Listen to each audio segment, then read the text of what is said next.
So thank you everyone for being on this call, on this webinar.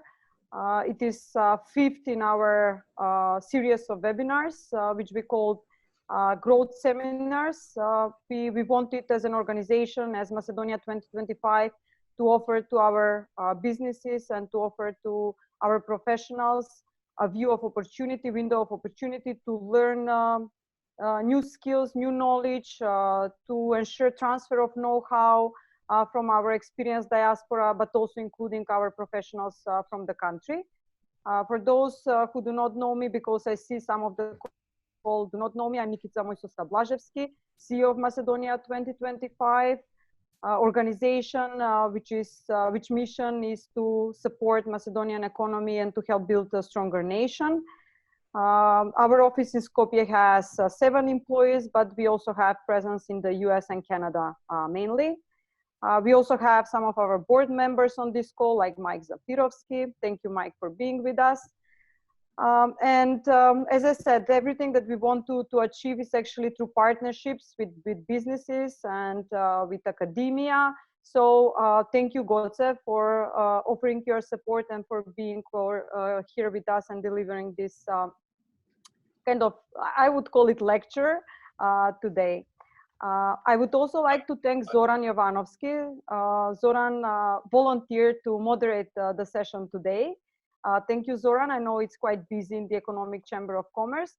So Zoran is a special advisor to the management board of the Economic Chamber of Macedonia. And they're quite busy these days with all the anti-crisis packages of the government, supporting companies how to apply, but also advocate for measures that are better fit for companies. So just to set few rules of the webinar, so Goce will deliver a presentation, I believe about 35 to 40 minutes. You can either ask your question afterwards, so there will be Q&A session, or you can write your thoughts, your questions on the chat. You can do this while Goce delivers the lecture. And afterwards, it can be either Zoran who will pose the questions, or we can directly interfere and ask some questions.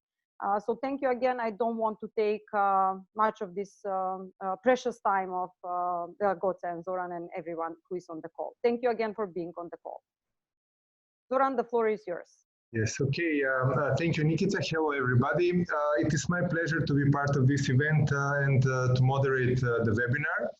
I find this webinar series an excellent effort by MK2025. Our country has really renowned diaspora members, and we're happy to have them share their professional experience with us. We learn a lot in general, but also now when we face this global economic crisis. So today we have as a speaker Professor Goce Andrevski. I met him about half a year ago when he gave a master class on strategy at the Economic Chamber of Macedonia, and it was quite a good experience for everybody involved. A few words about today's speaker.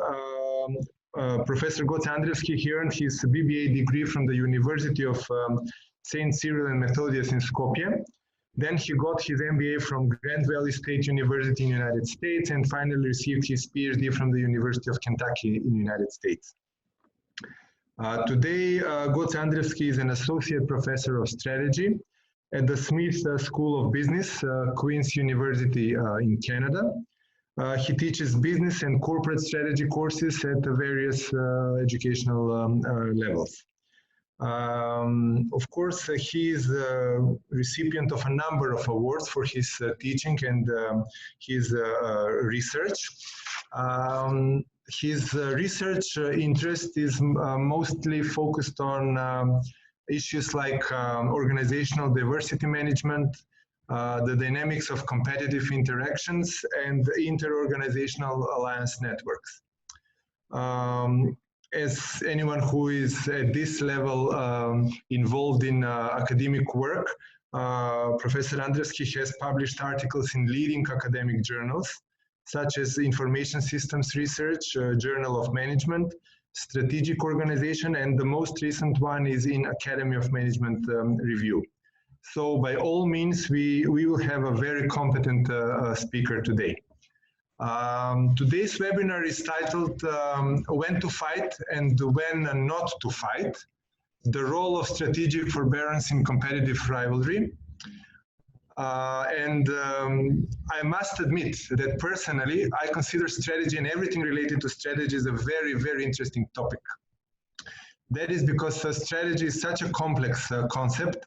It requires having a vision, includes the future in the equation, requires complex activities, organization, and adjustments. So I'm really looking forward to see what Professor Andrevski will tell us today. Professor Andrevski, the floor is yours. Thank you for your kind words, and thank you for this excellent introduction. And thank you for being such a great host the last October when I visited the Economic Chamber of Macedonia. It was a great experience for me too. That was my first time to kind of deliver some type of workshop for Macedonian companies. And thanks for being moderator today. I hope we're going to take questions even during those 35-40 minutes. Every time people have some questions, stop me, because this will be I'll try to simplify a kind of research paper. So I might get, I try not to get abstract. I try to be very concrete, but anytime there's some concept needs more clarification, I'll do that, no problem. Thank you, Nikita, Mike, for organizing this series of webinars. I think what you're doing is great, and I am in support of your initiatives to help Macedonian companies, and hope we'll continue our collaboration in the future. So let me share my screen, and I can start with this webinar.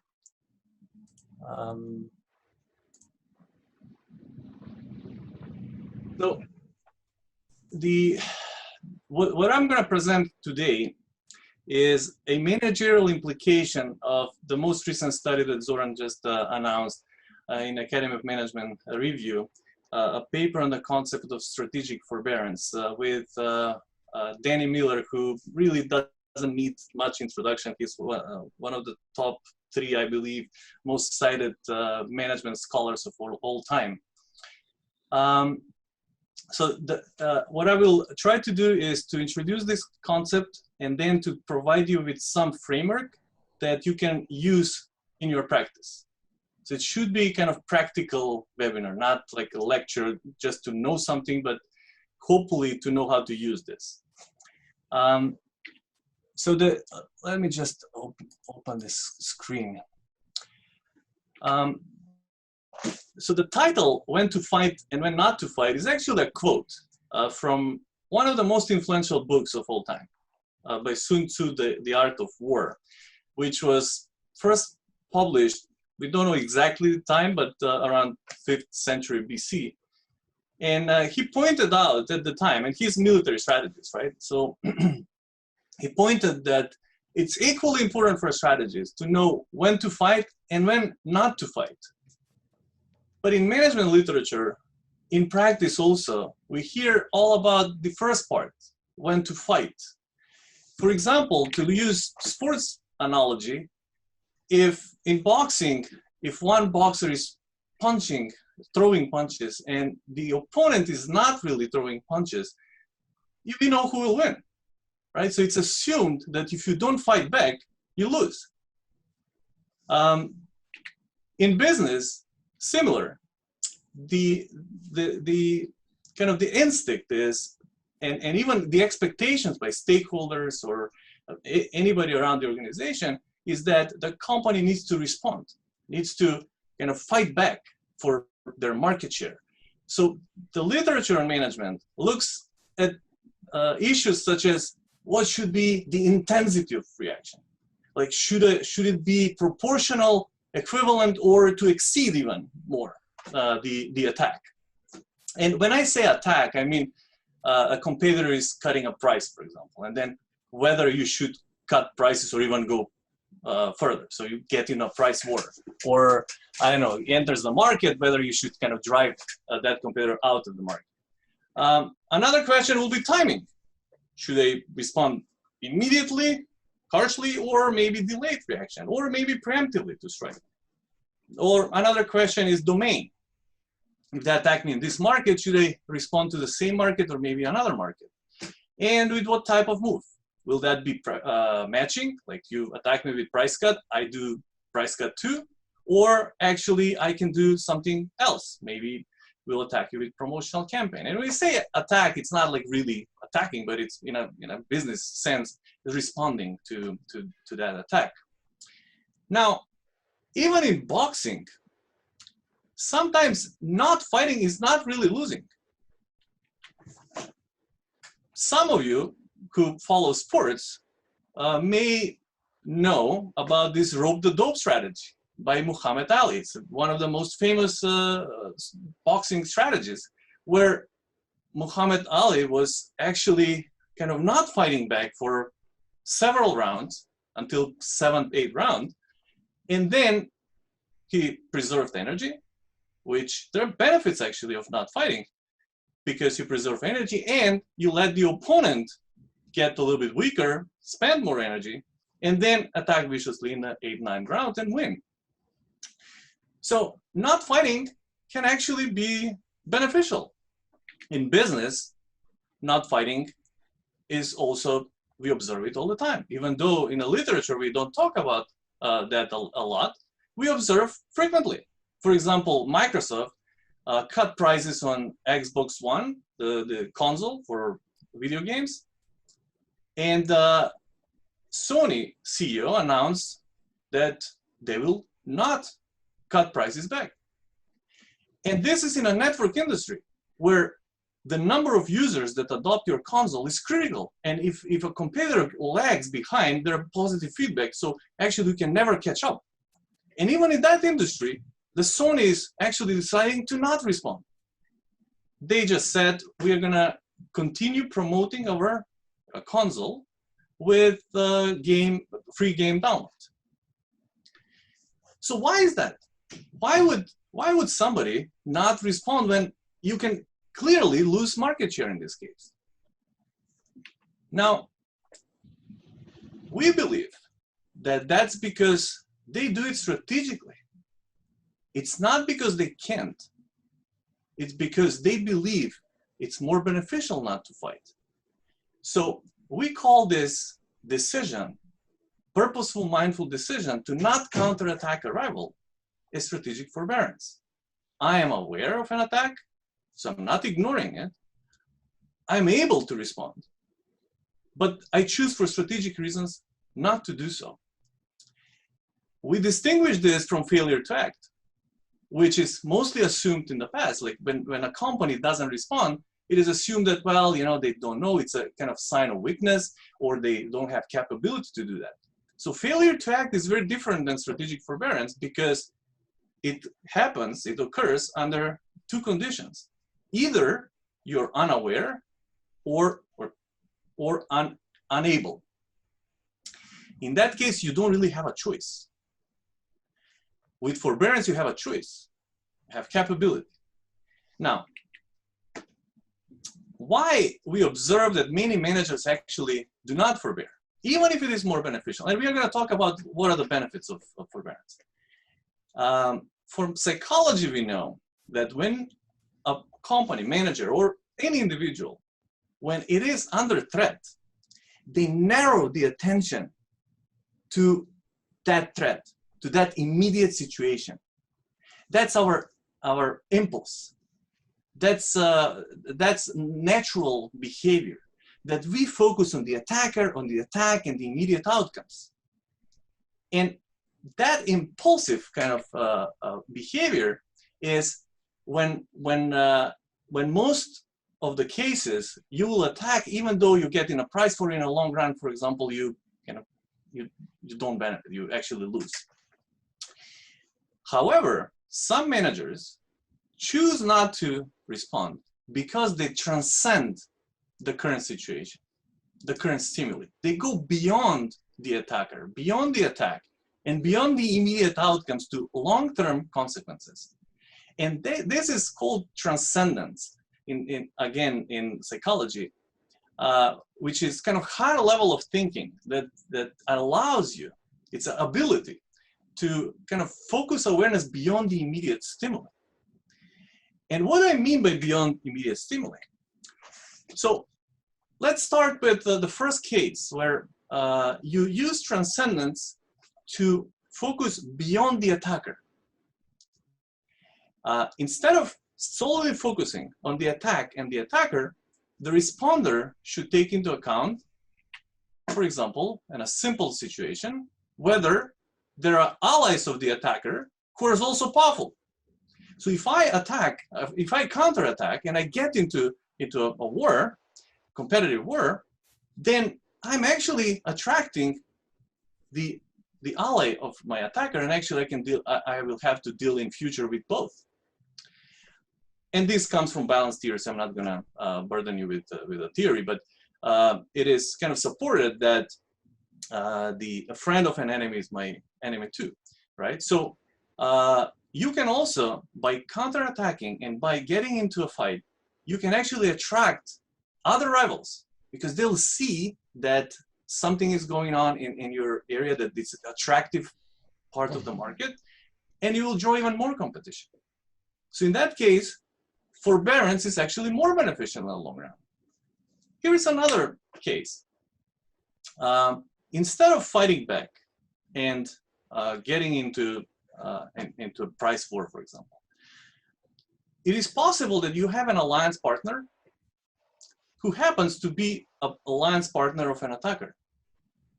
And in that case, you can use the alliance partner to actually understand what is the real intent behind the attack and whether you can kind of create some more tolerant competition or to avoid confrontation with your attacker.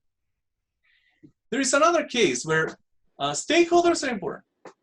Sometimes counterattacking or getting into a confrontation with a weaker opponent is considered by many stakeholders as inappropriate, that you don't want to attack, especially when that smaller attacker comes from a nonprofit organization or some hybrid organization with well reputation, or maybe with a company that invests a lot in corporate social responsibility, and you're in an industry where it is kind of with a stigma, then forbearance is a better option. You don't want to counterattack viciously an attacker that enters your market. Oftentimes, you don't want to draw attention from government. If you're a major player in the market, then government can kind of intervene, and actually you will lose in long run your market position. Here is an example also when customers are important and they create norms for you. So in order to avoid to kind of getting conflict with customer expectations, you avoid counterattacking. Like Burger King attacked McDonald's with French fries that were new kind of product of French fries with 30% lower calorie. And McDonald's said they will not respond to that. They'll keep producing regular French fries.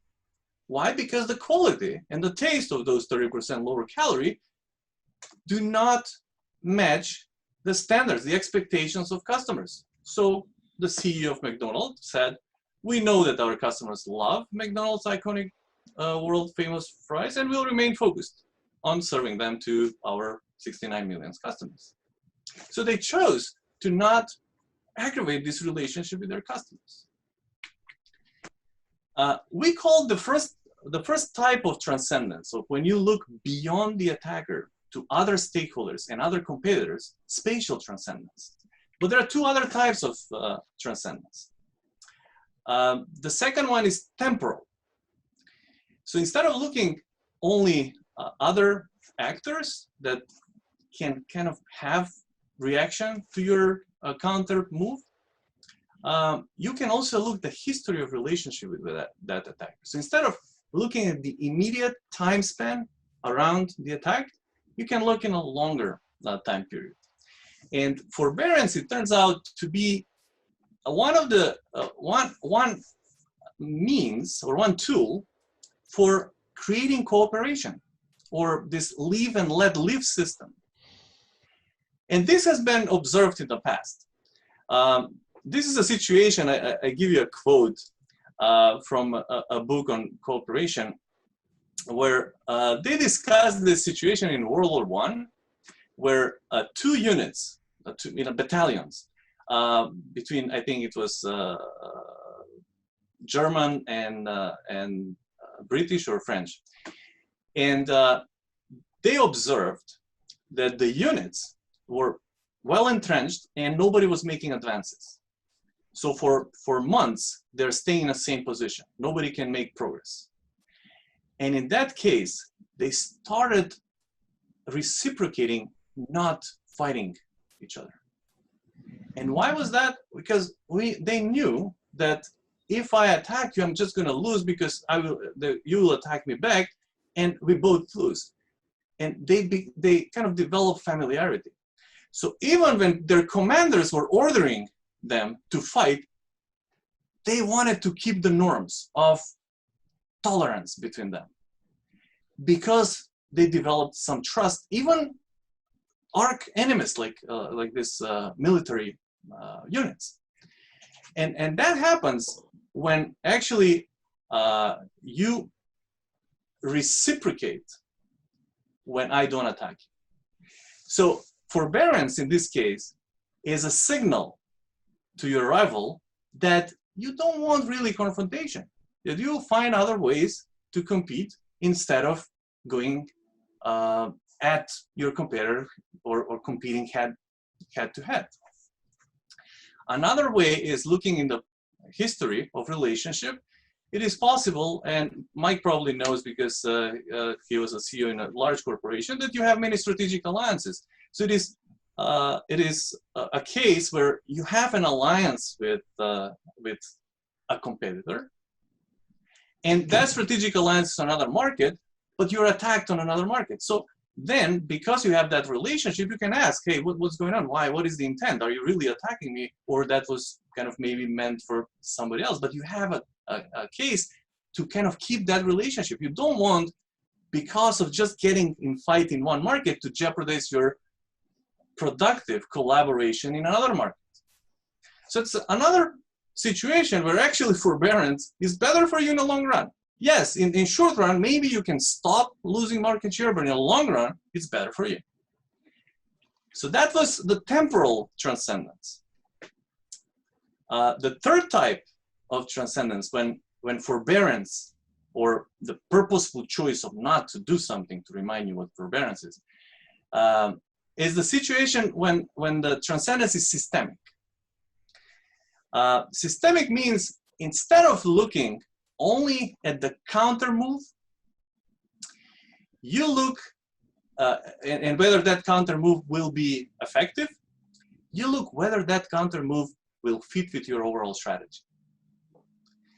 So this is an example with American market, with airlines, when American Airlines, Delta Airlines, and United introduced no-frills basic economy in response to low-cost carriers. And Southwest CEO said, no, we want to introduce basic economy. And then he explained, you're not going to see basic economy because that's not what we do. We have, we think, better opportunities that fit our brand in the future. So in this case, you forbear, you choose, even though you're capable. I mean, Southwest Airlines can always introduce basic economy. That's not the issue. The issue is that by offering this, you're actually reducing the value of your brand and the way you position your company. So any counter move that could save a little bit or prevent market share loss in a short term can actually be misfit with your overall strategy. And in the long run, that could be much more devastating for your company. Now, this was the description of the situations where forbearance or purposeful, mindful decision to not counterattack a rival can be beneficial for you. Now, how can you use this? Let me give you a framework so that you will have it in your everyday practice. This is called AMC framework. The awareness is the first question you ask yourself. Is it possible that there are some moves that you're ignoring? That you're too much kind of invested in one market and then you're not aware of what competitors are doing? Or do you have competitor intelligence? Many companies have units, departments for competitive intelligence so that they can increase their awareness. So if you're not aware of an attack, obviously you'll fail to act. And I'm going to show you later some questions you need to ask yourself about how to kind of increase your awareness. But if you're aware, so if you see an attack and you see that that attack can hurt you, so you're tempted to respond. The next question is, do you have capability? And if not, how soon I can develop it? If it is impossible to develop, then again, you fail to act and it's not a big deal. But if you have capability, then that doesn't mean you should attack right away. You then need to use the transcendence idea. You look first with spatial transcendence. Are there other rivals that I will draw into a fray, that I will kind of attract and then get even worse situation than before? Does my rival have maybe another ally that I don't want to confront with?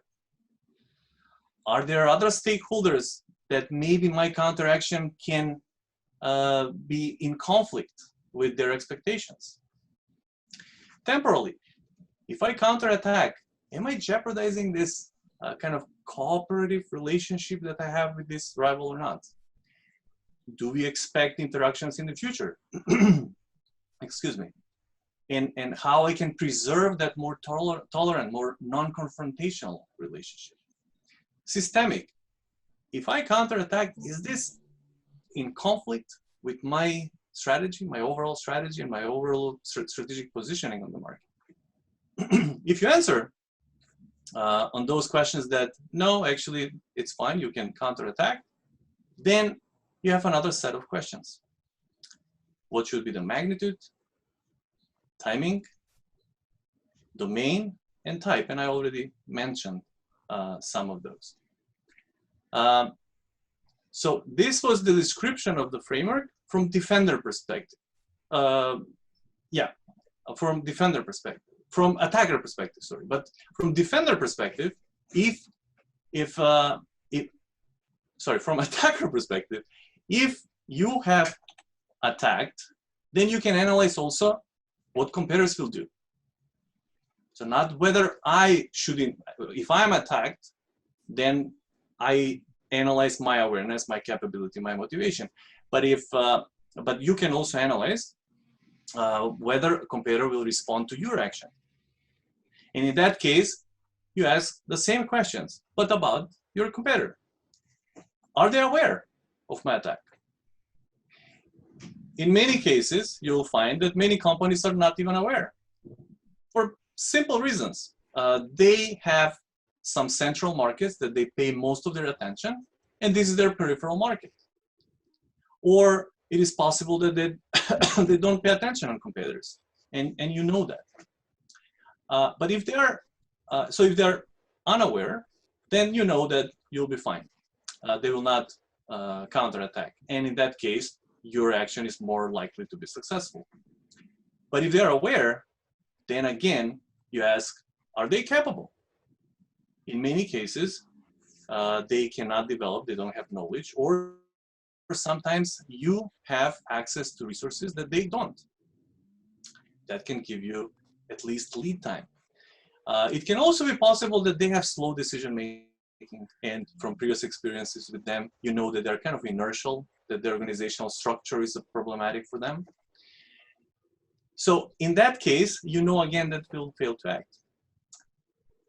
Again, if they have capability, then again you start analyzing whether they have motivation. Do they have motivation to forbear? And again, you go through all the steps that I described before. Or if they are motivated to counterattack, what can be the expected, the anticipated attack by them? So I believe it is a simple framework. And with my presentation, I will also send you the questions later, like when, how to assess capability or how to assess awareness. But for now, I would like to stop here so that we can make this more interactive. I don't want to kind of teach it too much. Let's kind of get a little bit deeper into the details of what we discussed so far. And let's see in which area I can pay a little bit more attention. Hey, thank you, Goce. This is really, really interesting. So we are opening the floor now. So for questions, comments.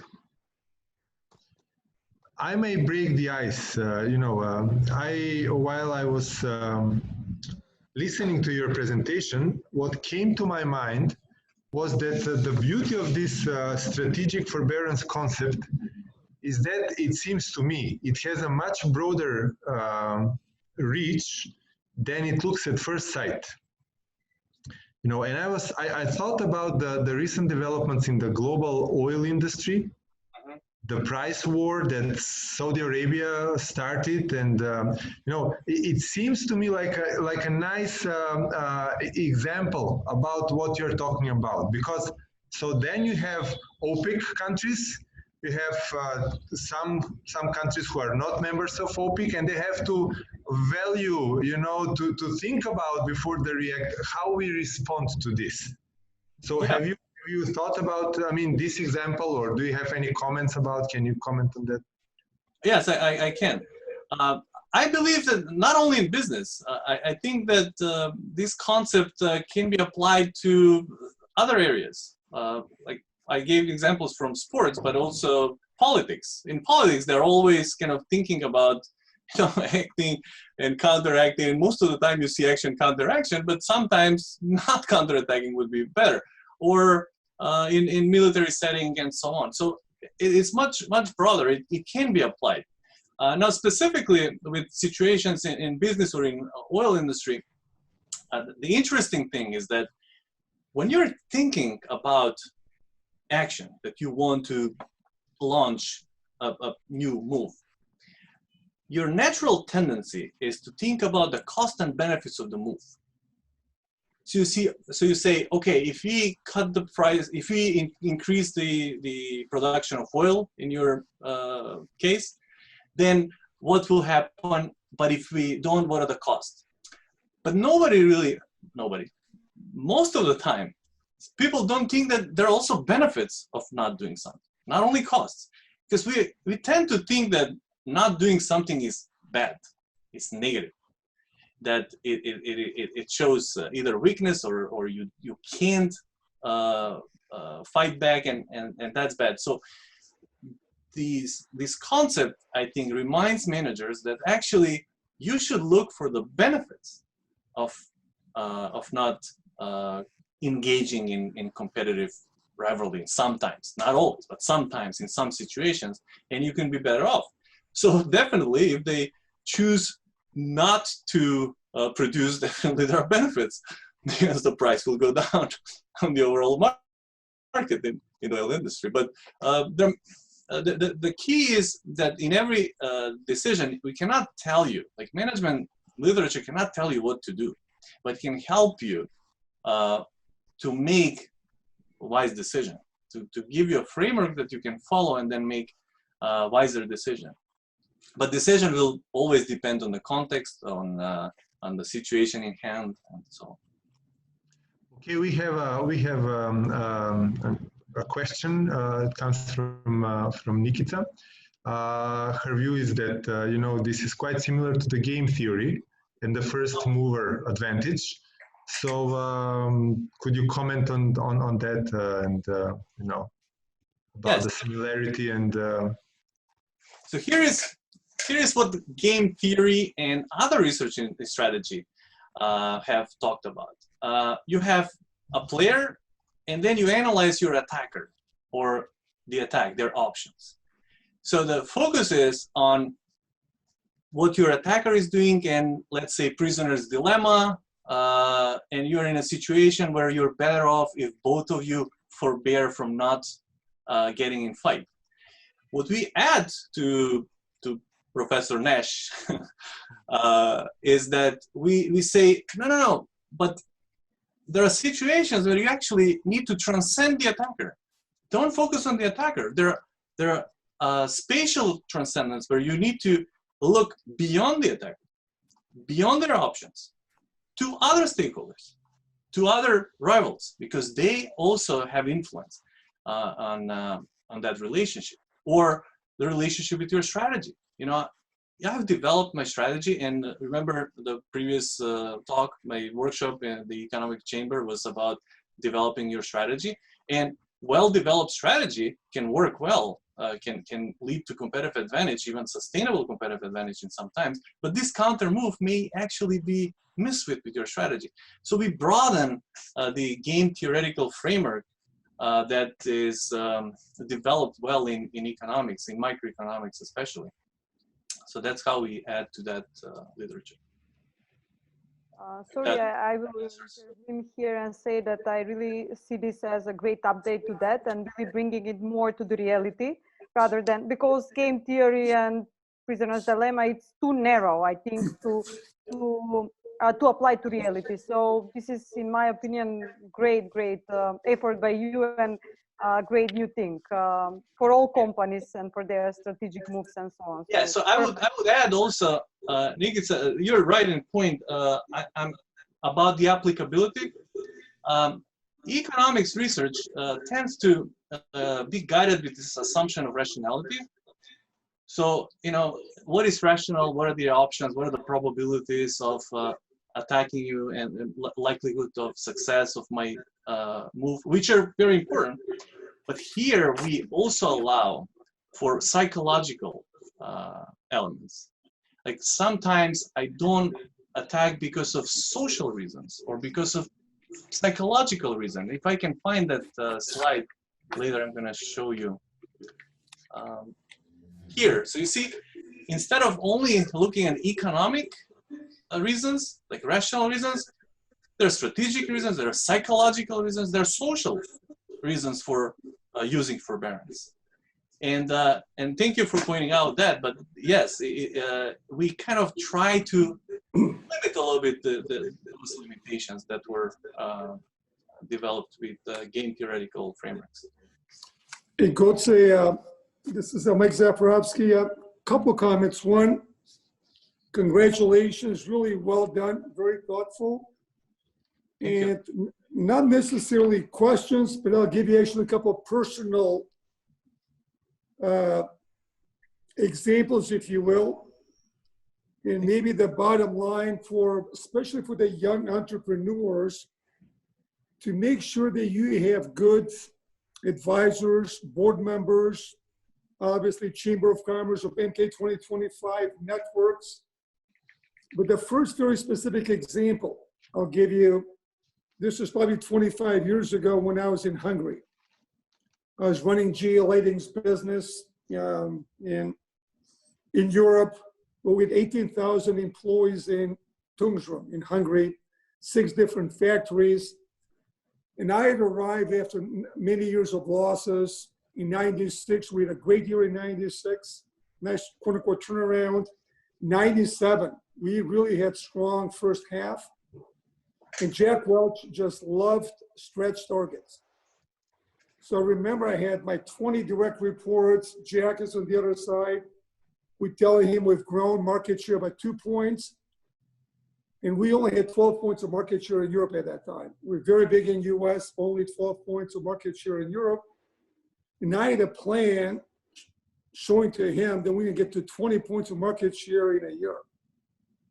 Now, everything's just going brilliant, and Welch just loves stretch targets.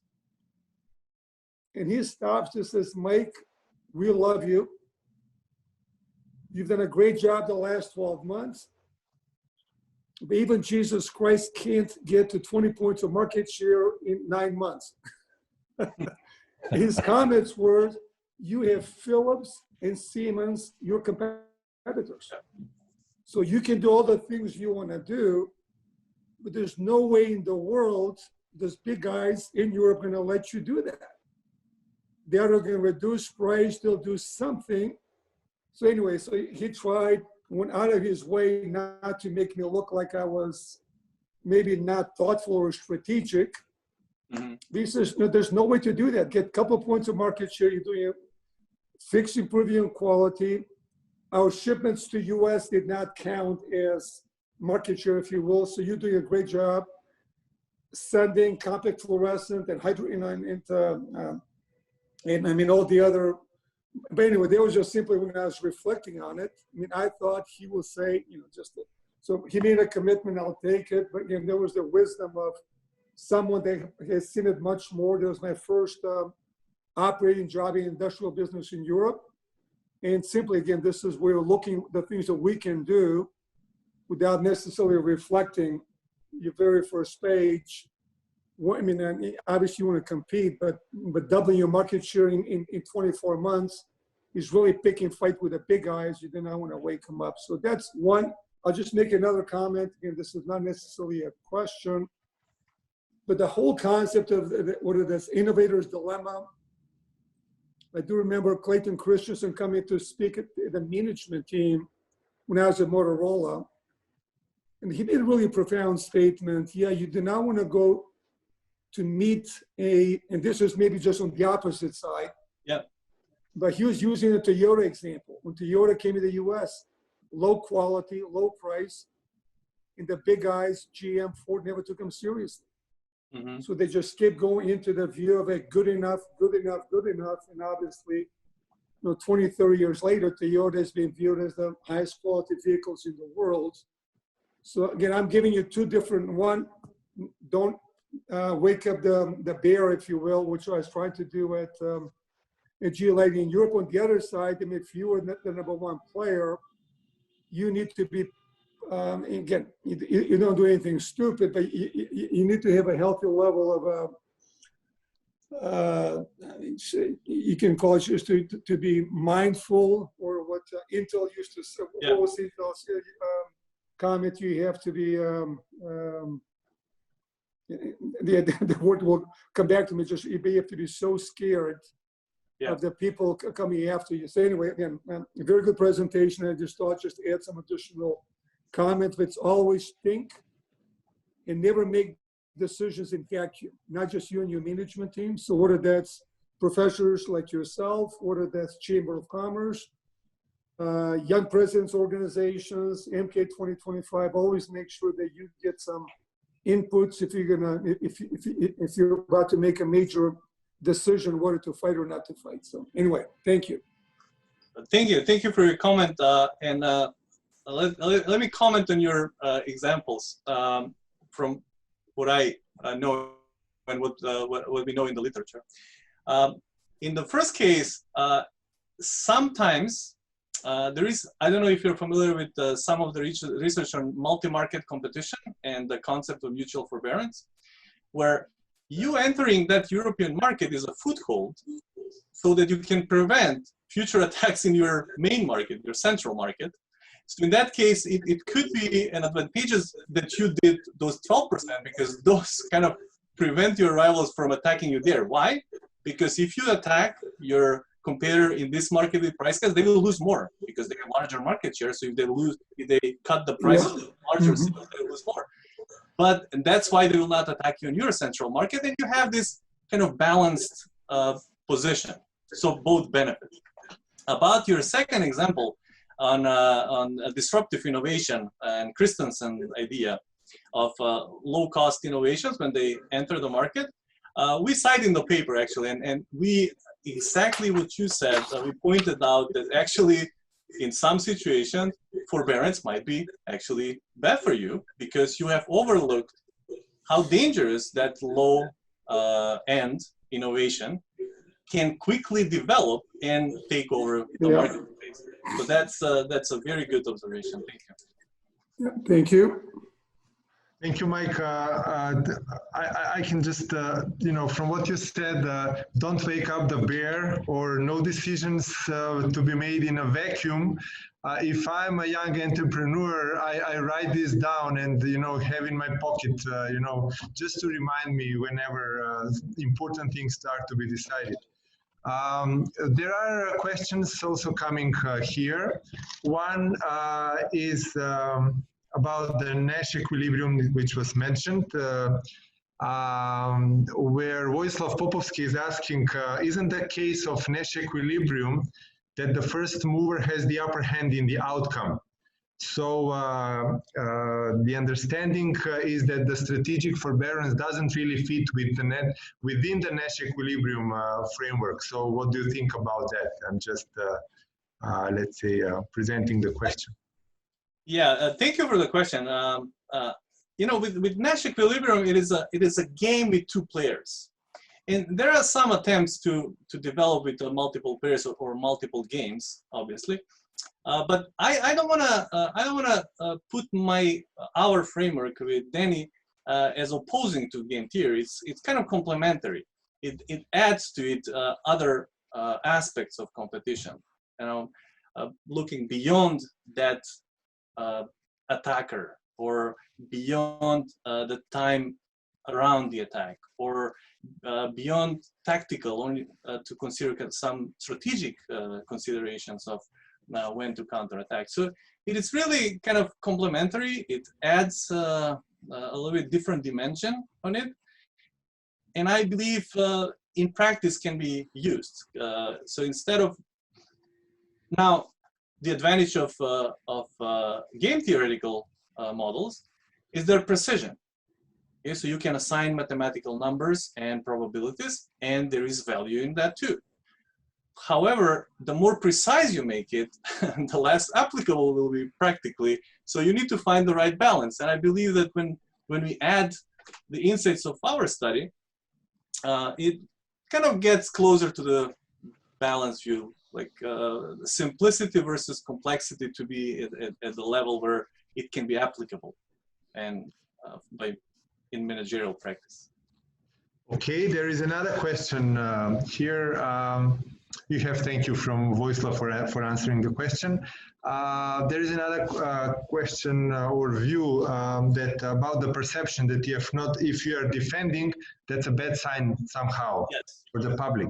So, and this presentation shows the opposite, but it also opens the aspect of the credibility of the public figure from the company speaking in public about the decision that has been made.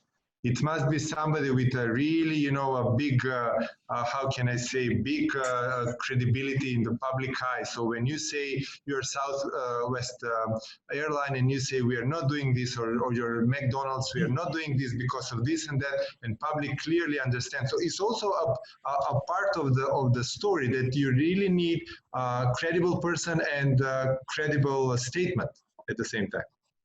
I cannot agree more. And here is in this slide, if you can see it, still my slides. It is very important that you communicate, sometimes through public statements, and we call it word response. So your credibility, sometimes you have capability, but the public doesn't know, and it can be interpreted as, or by your competitor can be interpreted as a weakness. That's why you use these public statements, and there is a completely different lecture. So I didn't want to plug you too much into details, but it's great that you're raising this question. So I can tell you that we can expand it maybe in October to talk about the importance of making public statements. Sometimes it's a threat. Other times it is to describe your intent. Like I can give you an example. I think we left it out through the review process, but it was Elon Musk making a public statement about the introduction of BMW i3 model, which was kind of competition before Model 3 was out on the market. So what he did was, hey, Tesla can do a model, can introduce model like this now, and it will be much better. But that's not Tesla. When we introduce, it will be something really cool. In other words, he first discredits BMW i3.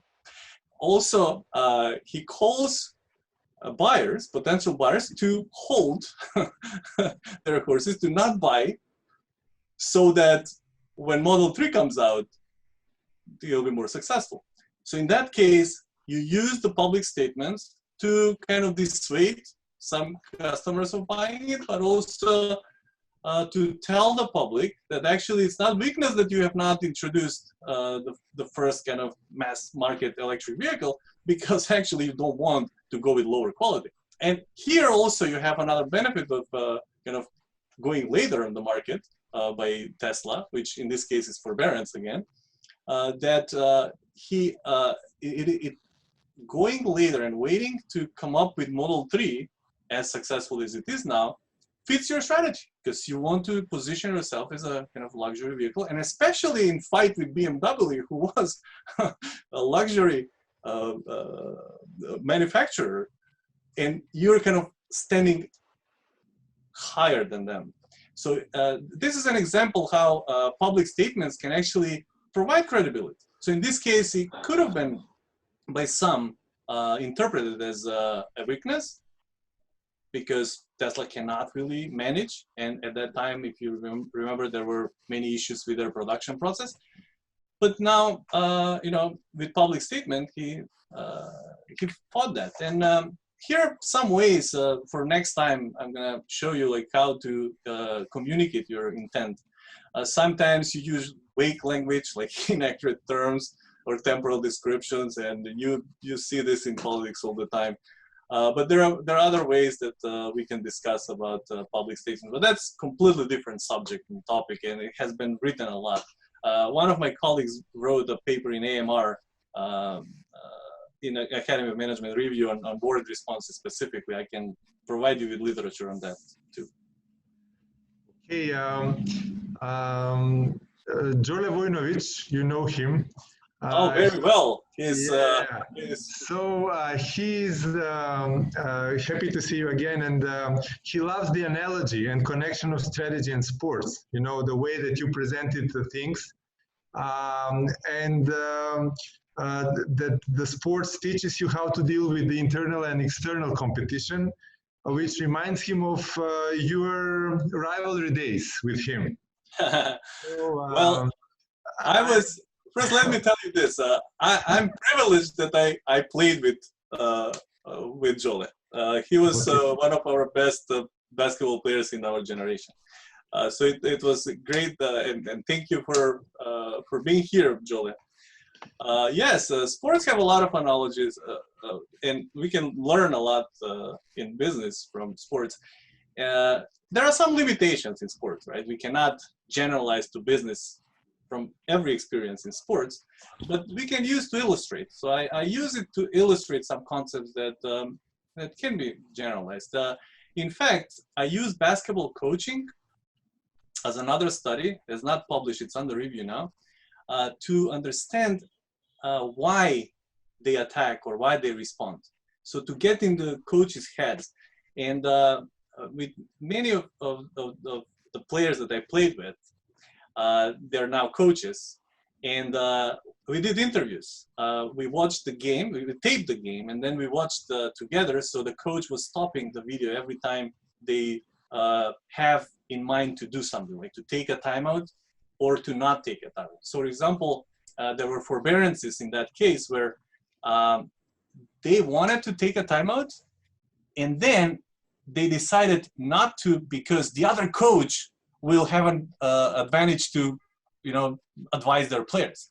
So there are many many forbearances even in a sports context like that. Yeah. In fact, there were 17% of all decisions were forbearances. Okay. With Jole, we'll discuss that. I'll show you much more. I'm sure you'll have a chance to discuss it in details. One question that was asked before from Alexandra is, can you talk a little bit about the price wars? I mentioned it with the oil industry, but that was kind of outlier. So to give us some kind of more, let's say, a focused and specific answer to that question. Yes, with price wars, in general, you want to avoid price war. Now, it depends on the situation. Sometimes, if your component is cutting prices and it is in a market with very price-sensitive customers, you have to respond. But marketing studies have found, and we cite some in our paper, and for all those interested, I cannot publicly post my paper because it's against the journal rules, but I can send you personally. So send me an email to send you the paper.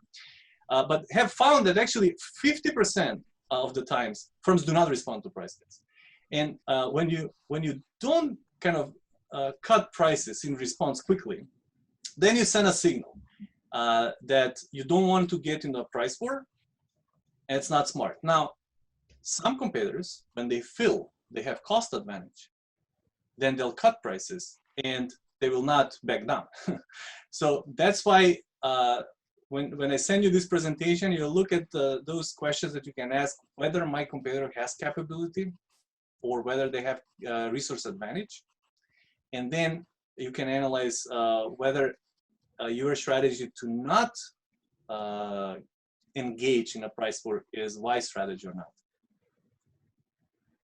So for now, this is what I would respond, but it's a large topic in economics.